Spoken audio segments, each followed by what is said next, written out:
Look how beautiful this is. It looks like this is a consistent gilding motif on the specific spots as part of the frame.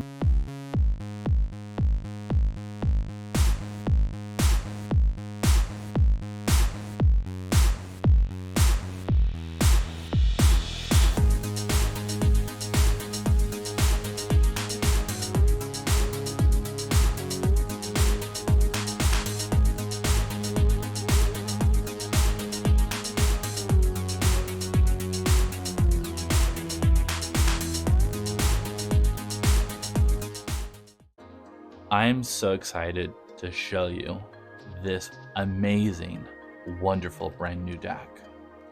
So this deck and this art style, because I love to talk about art style, is predominantly, the way I would describe it is Bara. Now, for those who do not know what Bara is, I will say that this deck, as you can tell from the cover of the book in front of you, this book and the contents of this deck is for more mature audiences.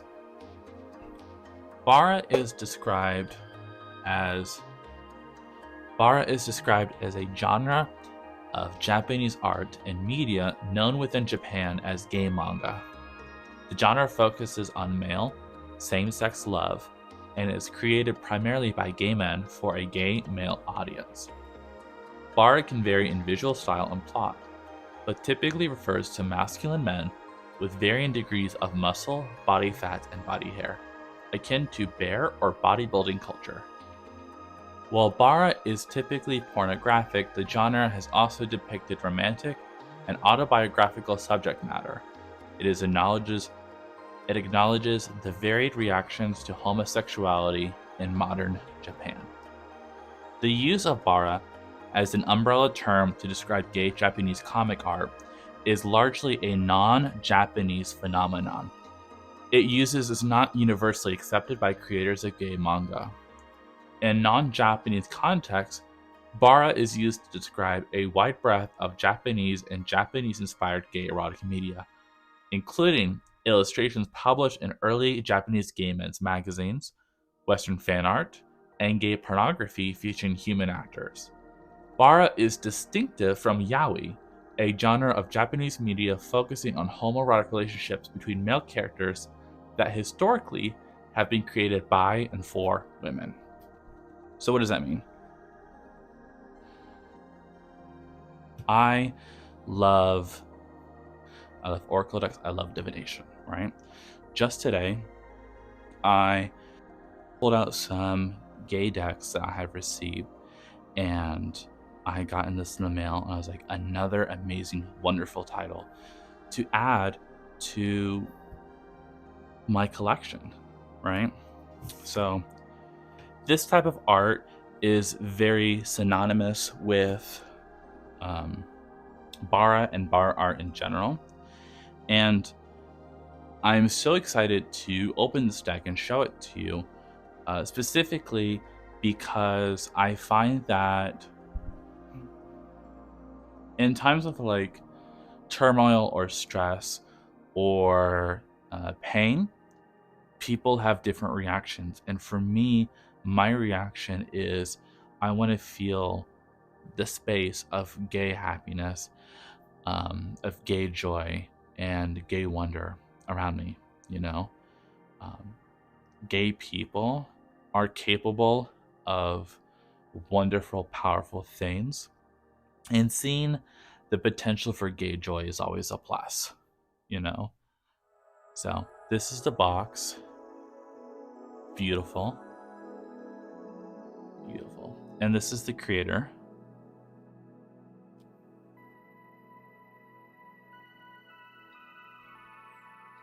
Opening it. This is a really big box. It's almost as, I think it is, let me pull it out. It looks like it's almost as big as the Dark Goddess Tarot mass market edition, but I could be wrong. This is the guidebook. I love that. And I did pull this out briefly just to make sure that nothing was damaged, but I haven't gone through it yet.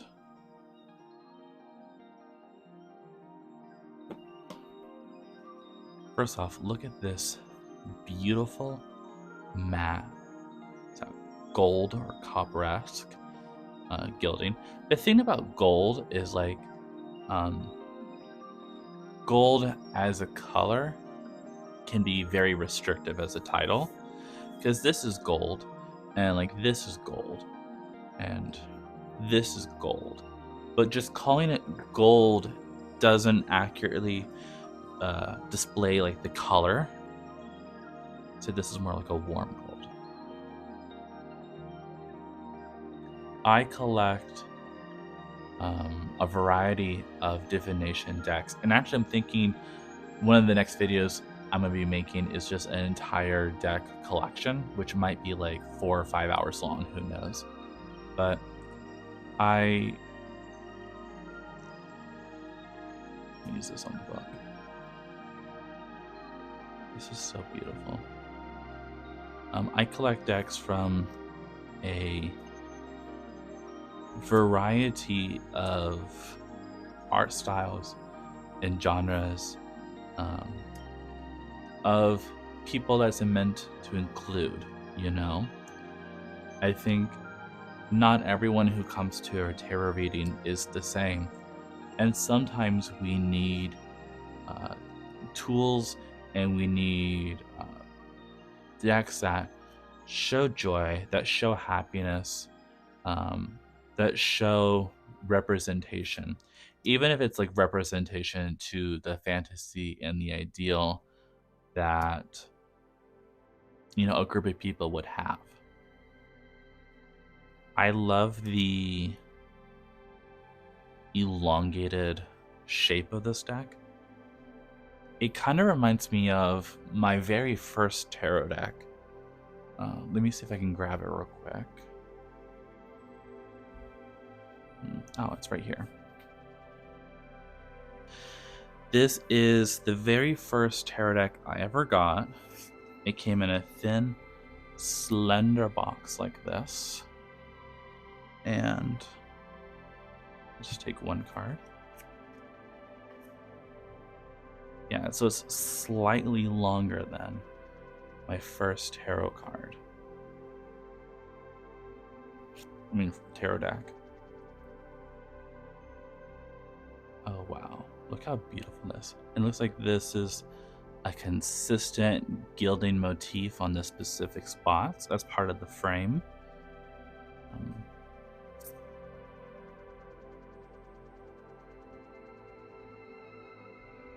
So I do collect tarot decks that are more NSFW than this. I do also collect tarot decks and oracle decks that are from creators from around the world. I love how such like a specific element of in comparison to, let's see, where is that? Okay, so like the death card with all of these people on the floor, and this feels like a more dynamic shot than normal. And what I enjoy is not only is like the weapon being shown, and if this is like a representation of the banner, which it does look like it, you get like this constellation. I'm so excited to use this now. Also, the back is so beautiful. Temperance, amazing, amazing. The Devil. This is God, it's reminding me of some of the orcs I've seen from solo leveling recently. The Tower. I think that a lot of people give critique to gay art, right? To art that is created to and from or for like gay perspectives. And they're like, I don't like that, right? And there seems to be this like disdain towards it, which now of all times, you know, we should be celebrating artists like this, right? I think the last deck I shared There was like a walkthrough with the Sybil Oracle deck, and that's like another example of, you know, celebrating these divergent, if you want to call them that, loud and proud creators from their authentic voice. I wouldn't, for example, I wouldn't pull from a deck that is intended exclusively for like holding space for a woman. I wouldn't pull a deck that's intended to create that space for women with a deck that maybe would be more confronting in nature. Because one reading is like, I'm trying to provide space and be comforting and calm and soft. And then this one is like, we're here to do shadow work, pull you through the bridges, pull through the suffering. It's about reading the room, you know? And I see a lot of context of like, well, you know, not everything has to be about XYZ body part or meaning. And I think that people forget how much about heterosexuality is influenced into the framework of our life and the framework of our culture. If we see like two guys together, then it's a gay story. But if we just see a love story from almost all of the US history and a lot of world history, even though gay people existed and has always existed and will always exist going forward, the story is expected to be heterosexual in nature.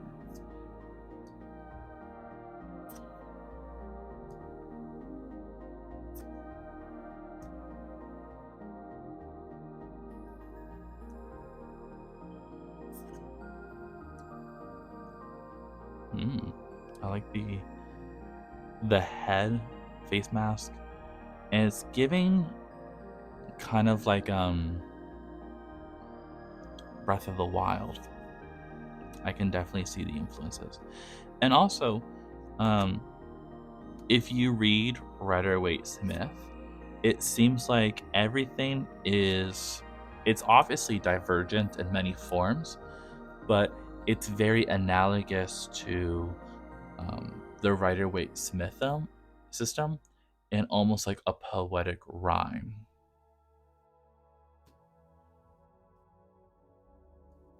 Oh, I love this. Like, let's pull this out real quick.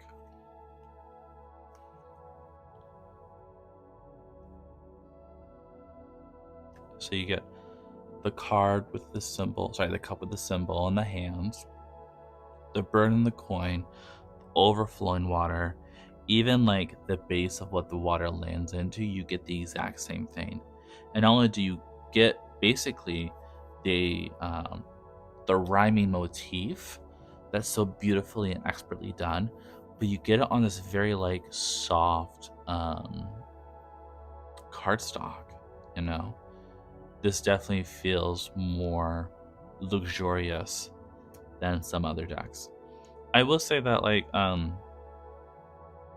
think the gilding and the frame and the sides and the back, especially the back, I think everything looks like it was specifically made very intentionally and very well thought out. And I think that is something that I enjoy so much, is just seeing a creator, seeing an artist who has an idea and is willing to just put it all out there and think it through to such a degree and specificity, right? That's like we were talking about the Cave of Sybil Oracle deck. The way that she thought about the packaging and the way the packaging could help tell the story of the deck. It's similar, and the same way with her font too. It's similar with this, where the gilding and the packaging, even like the quality of it, is that like, well, yes, like this might not be like the intention of the artist, you know, but people who like this art, it should be taken seriously. It should be evaluated and loved to a higher degree than like culturally is expected. And part of it is kind of like about the complexity of it and the complexity of the skills needed to do it, right? I think not only would you need to understand how to like physically draw the anatomy of a body, but in some of these like chimeric bodies that we're seeing, you need to be able to imagine what would these potential bodies work and look like with this alternative anatomy, right? What would the anatomy look like in a way that feels realistic? That even though obviously like our understanding of mermaids aren't real, the implication of like, okay, if they were real, if we push that imaginary story to the realist, what would it be interpreted like? That's like another skill on top of just not even like the anatomy, but the portrait capturing, you know? um I honestly think the way that they are part of the water and then in control of the water, and even the avenue of riding the seahorse, it's very much for me reminding of the Terrolitha.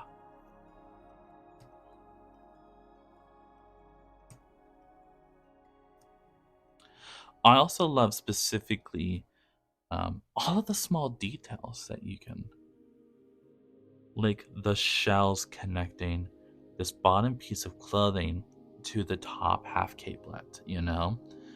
Um, and even just the detail of this pattern on the cup repeating as a bicep tattoo right here.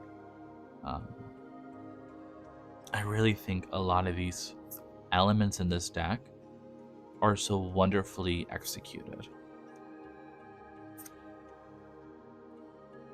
I love this. A three of swords that isn't just a heart stabbed. I think we talk about the Wheel of Fortune, the Lovers, the Three of Swords. I love specifically looking at these cards because they show the thought and the commitment to the art that the artist has made to fully comprehend and understand everything within the lens of tarot.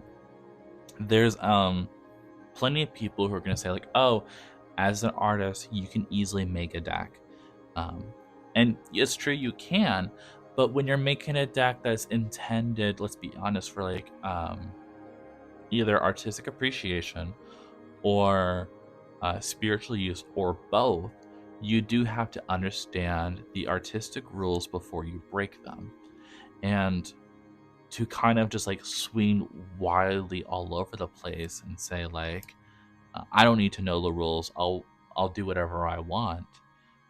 Well, yes, it's like a disregard to the concept of like tarot as itself, but it also means that like the tarot that would be created in that context fails to accurately be used as a functional tarot deck, at least within like the mirroring of the Rider-Waite-Smith system. Love this. So I find that like the mirroring of the Rider-Waite-Smith tarot that we're seeing here, um, it's not just like knowing the source material. It's beyond that.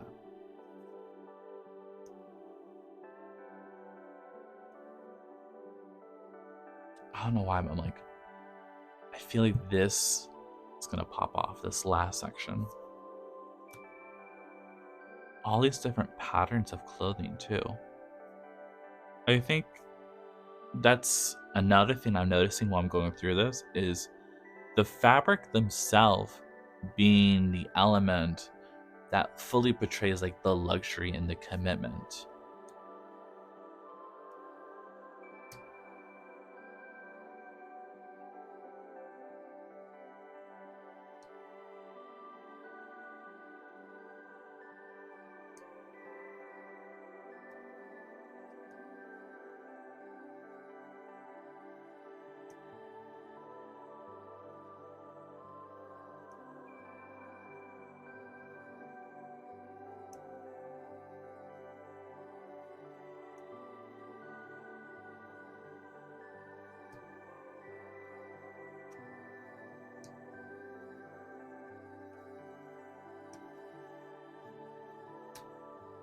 Let me put this back.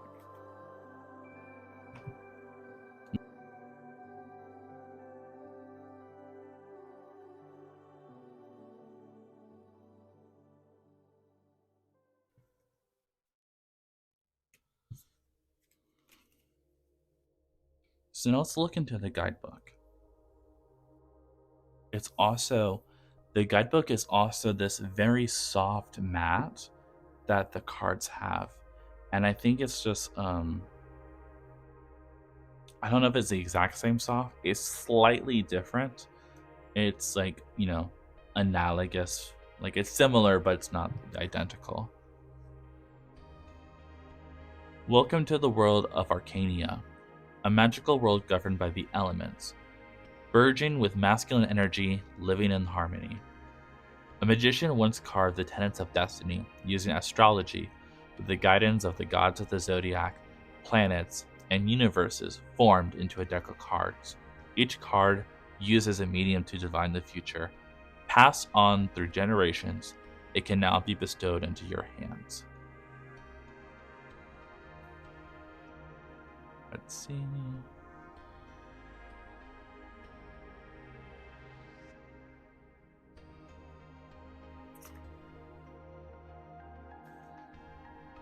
It seems like it goes into explaining what the tarot is, the tarot reading, a separation of the major and the minor arcana.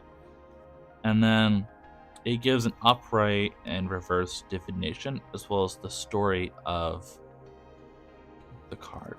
So let's see, is there anything at the end? Okay, so at the very end, extra Archania. So you probably could have gotten extra cards and I didn't do it. It says how to start, how to use a tarot spread, and then some introductory tarot spreads.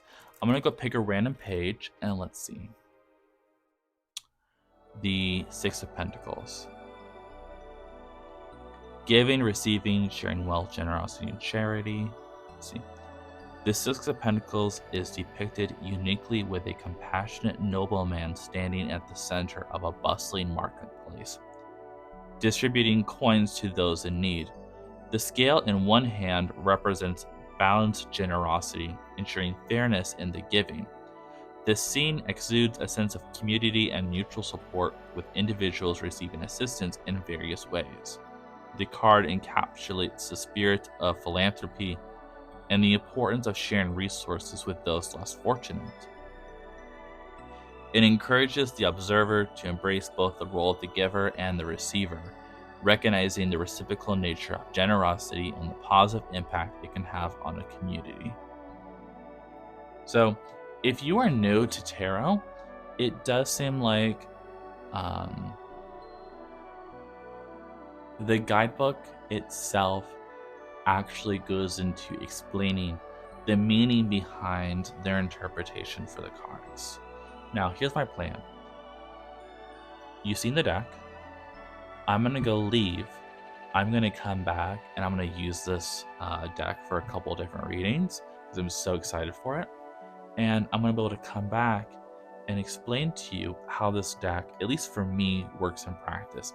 It is a little bit different than I've shown in the past with like the Cave of Sybil Oracle, but I think I did like a group reading at the end, and my plan is to do that still with this deck.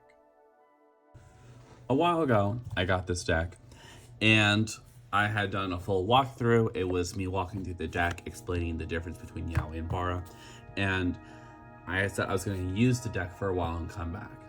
I think it's been about what time? At least a month, maybe 2 months since I have received this deck, and I have been using it, and I'm going to go ahead and come back to it and share my experiences working with it with you. So I have this. I just glue more stuff to it. It's just a small little book that I've been using, and I went ahead and when I got it, I did this reading. And I pulled 5 cards for ways that this deck would specifically help me, right? I think a lot of people include like interviews with the new deck. That was my approach. I'm gonna turn this sideways.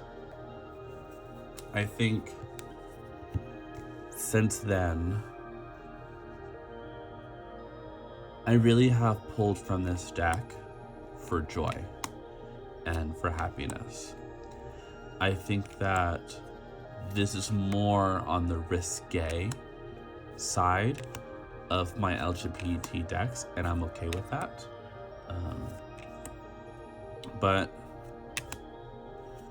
I want to make sure, for me at least, especially for this Pride Month, that my collection is being used to uplift other LGBT artists, right? I have shared the Starry Nights Tarot, which is made by a non-binary, autistic, asexual person of color. I have shared the Scylla Holler Tarot, which is made by a variety of Southern queer artists. And this deck is also made by someone who's LGBT and a person of color.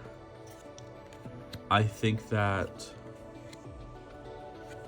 when people think about we need more people of color decks, they tend to have this belief and this expectation that it has to look and sound a specific certain way. And I think that is with people's reliance on saying people of color instead of just the race or ethnicity that they're actually discussing, right? I wouldn't talk about a experience of people of color if it only applied to Asian people or only applied to Black people, right? And I think there's no reason whatsoever that we can't fill our collections with decks that are made by LGBT people, by people of color. There's no reason why we can't include it. And I think any excuse outside of that is not only an excuse, I think it's tantamount to say, just say you don't want LGBT people in your collection. Just say you don't want people of color. Because there's a variety of art styles. There's a variety of sizes and shapes and textures and finishes of these different decks. If you have a collection and you don't have an LGBT deck, that is more likely based on the fact of exclusionary than just pure chance. What is the chance that you have 50, 60, 70, 100, 200 decks and not one of them is LGBT? That's my choice. I'm gonna go ahead and do a reading with this deck. My review of this deck is, it's fun. I've never really gotten better at shuffling. It's fun. It's the same proportion, not the same size, but the same proportion of my first deck, which is why I think I like it so much. Although my first deck was a lot smaller, it was a majors only deck. I think that, as we've discussed previously with, like, for example, Tom of Findland, I might be using this deck as just a reminder of queer joy and queer happiness whenever I'm having a dark time. Let's see, what did my reading say? I can go back to it.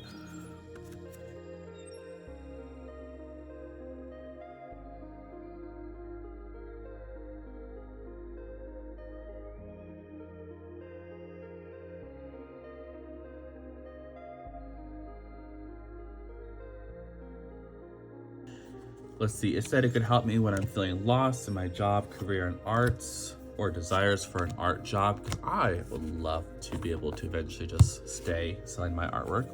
And I think that's very true.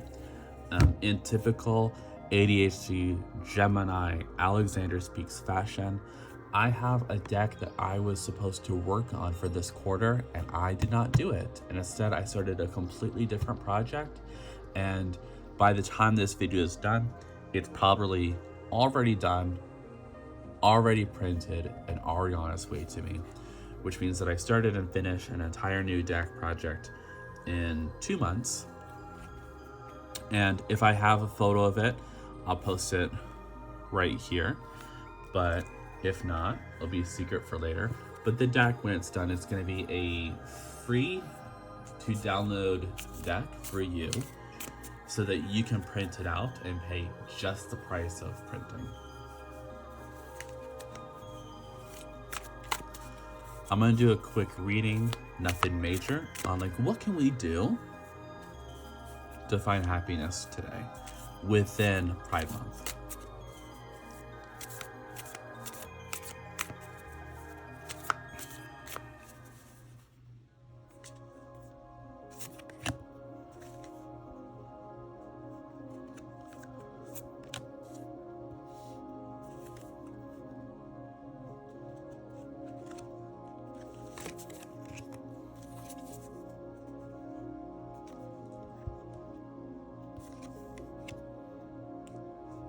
Three of Cups.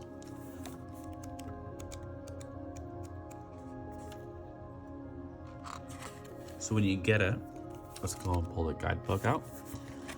Upright, they list it as celebration, friendship, creativity, collaboration. And reverse, independence, alone time, hardcore partying, three's a crowd. This is Cancer, Mercury.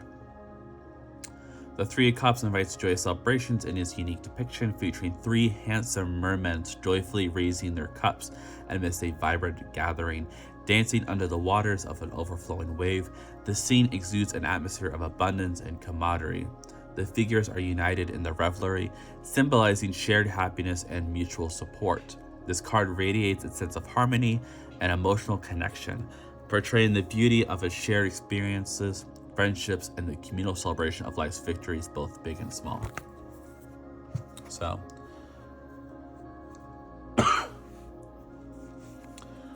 I would say that one way that we can pull upon Pride Month is that we can look for the community in ways of small joy and fun and whimsy.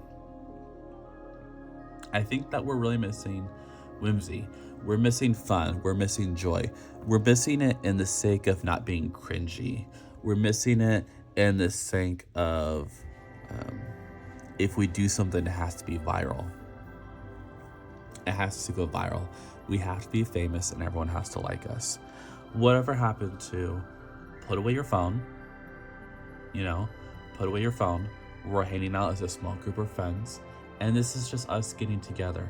This is just us enjoying the presence of each other. This is us celebrating that, it's not over. We still have each other, and there's no way that they can get rid of LGBT people forever, because we've always been here and we will always be here. Ace of Wands. We can create our own artwork. We can create our own stories. There are an unbelievably large amount of LGBT artists. If I can, I'll flash a bunch on the screen. But there's no reason why, if you are, let's just say that you are a gay man, there's no reason why you have to feel like in your own home you don't have enough gay art. You don't have any gay stories, right? I think that you can easily make your own, as well as be flooded by the overwhelming plethora of resources in the world around you. There's so many stories in the world and so many different ways in which an experience has been written or recorded that almost mirrors identically to who you are as a person, that it's more likely that it's just that story is not found by you and is not being popularized. And if it is the very rare case that it is a story of you not being able to find a story similar to who you are, what we can do is we can make it ourselves. It doesn't have to be, the Hunger Games, Twilight, millions of dollars into the industry. It can be something small, and it can be something small and beautiful for you.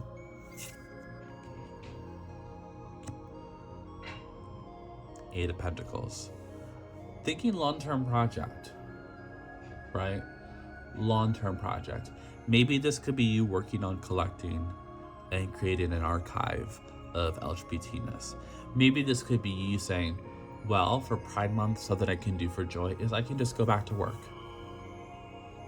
You know, who I am as a person, I have these skills, and I think that, you know, I don't feel comfortable making the artwork myself. I don't feel comfortable showing up these big partying events. I kind of want just a Pride Month where I can still have some connection to community, but not have the obligation and the burden for performance of joy and happiness. In that case, you can use your skills and you can use your abilities to advantage, and you can connect yourself to other people within the community who could benefit from them. Let's say, for example, that you're like, you know what, I just really don't want to go through the process of writing a book, right? But I am a really good editor. You could offer your services to work on editing LGBT books and stories. So, just something to think about going forward. You can use who you are as a person, your strengths and your weaknesses, and what you are a master at. Even if you don't want to be the center of the crowd and the way that it's all converging, you can still be connected to community through works of action and through works of devotion.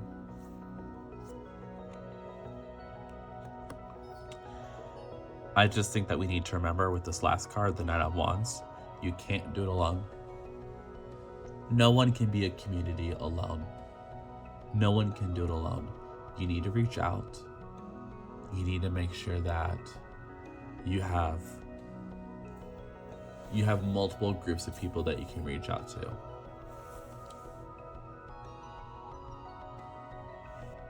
A community is a collective. And the Knight of Wands is about being weary and exhausted and alone. And I think that if you remember that you can't do it alone, and you show up authentically as who you are, not for personal gain, not for going viral, not for lashing out to cause a scene, but you try to connect authentically.